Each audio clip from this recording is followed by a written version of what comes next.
از سال 2003 سیاهچاله مرکزی خوشه کهکشانی برساووش با صدا همراه بوده.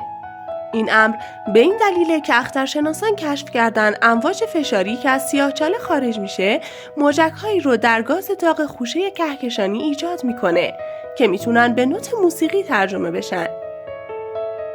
از اونجایی که این نوت 57 اکتاو زیر نوت سی میانیه، گوش انسان نمیتونه اون رو بشنوه.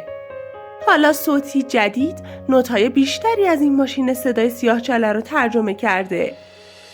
این صوتی سازی از جهاتی به هیچ کدوم از کارهای قبلی شباهت نداره، چون در این صوتی سازی امواج صوتی واقعی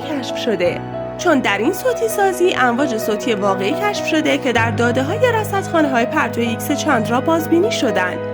این باور نادرست و عمومی که هیچ صدایی در فضا وجود نداره از این واقعیت سرچشمه میگیره که بیشتر فضا اساساً از خلا تشکیل شده و بنابراین محیطی فراهم نمی‌کنه که امواج صوتی بتونن در اون انتقال داده بشن.